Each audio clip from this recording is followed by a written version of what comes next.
Jim Jones was best known as the cult leader of the People's Temple who led more than 900 followers in a mass suicide known as the Jonestown Massacre.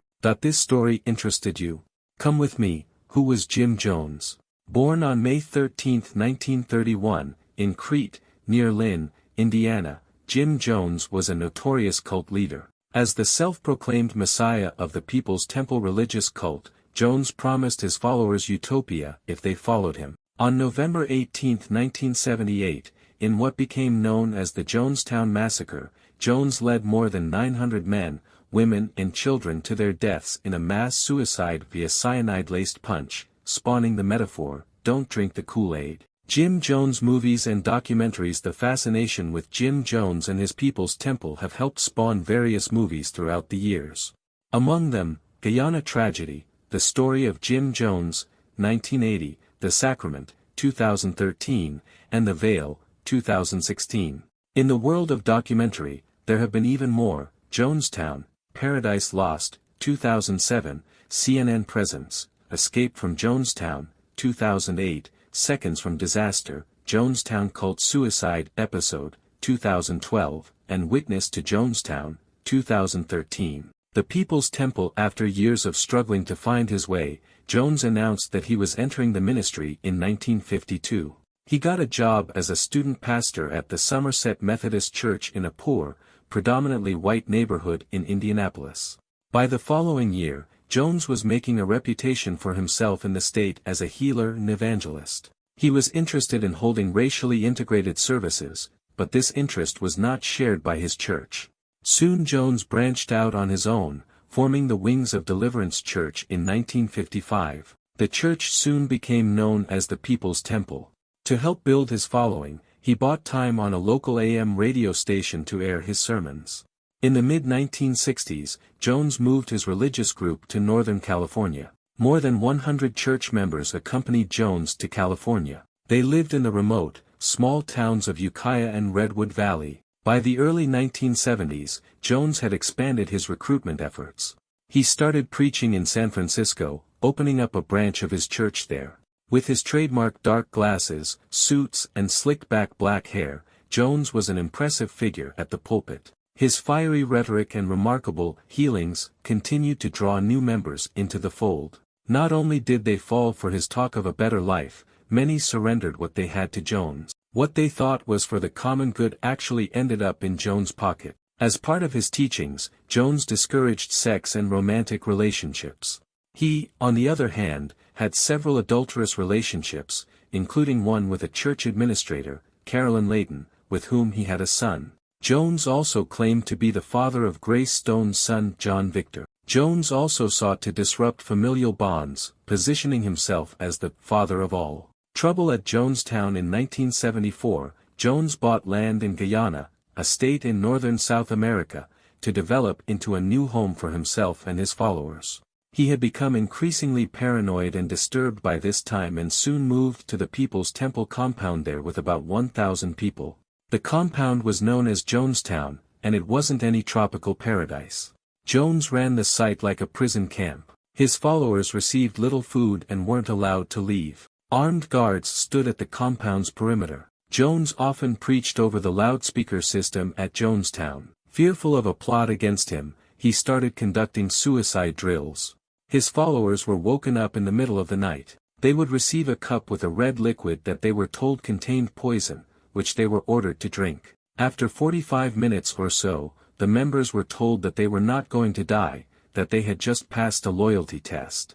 In September 1977, Jones threatened mass suicide to force the Guyanese government from taking action against him. Former People's Temple member Grace Stone had been asking the government to help her regain custody of her son John Victor. Another ex-member of the group, Deborah Layton Blakely, had been speaking publicly against Jones as well. Finally, in November 1978, Leo J. Ryan, a congressman from California, decided to investigate Jonestown for himself. Jonestown Massacre. On November 18, 1978, Ryan toured Jonestown with a television crew in tow. He invited anyone who wanted to leave the compound to come with him, but his rescue operation did not go as planned. That afternoon, Ryan, a small group of People's Temple defectors, and some visitors were driven to an airstrip in Port Kaituma.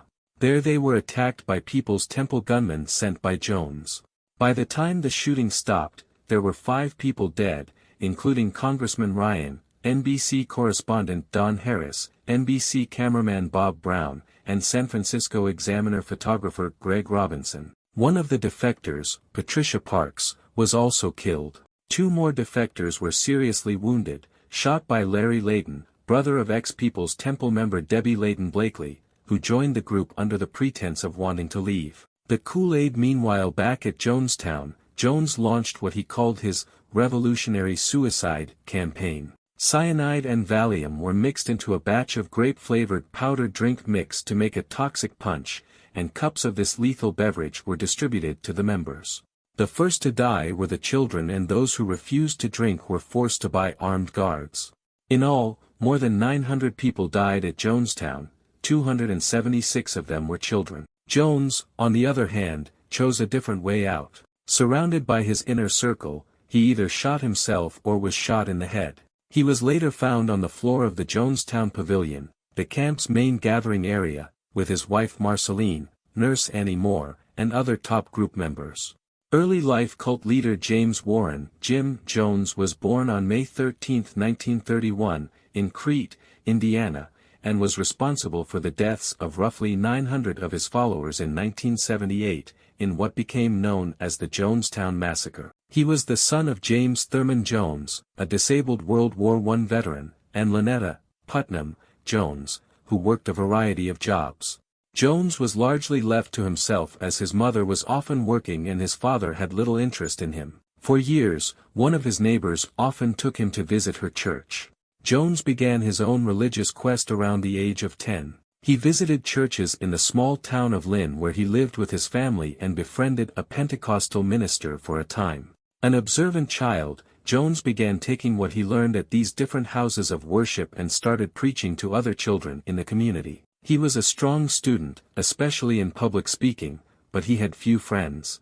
His overpowering religious zest turned off some, and he, in turn, disliked many typical teenage boy activities, such as sports, and objected what he believed to be sinful behavior, such as dancing or drinking. After his parents split up, Jones and his mother moved to Richmond, Indiana. There he had a chance to reinvent himself. He worked at a hospital as an orderly where he met Marceline Baldwin, an older nursing student. After graduating early from high school in December 1948, Jones started at Indiana University the following January. He married Marceline after his first term on June 12, 1949. The couple eventually adopted several children, some of which were non-white. He referred to them as his rainbow family, and would later use the term in reference to his religious followers. We are producing videos on Tuesdays and Thursdays here on the channel. If you liked it, don't forget to leave your like and activate the notification bell to stay on top of all the news. I'll wait for you in the next video. But before leaving the channel, let me tell you, just one more story. I'll leave it at the end for you to click and watch.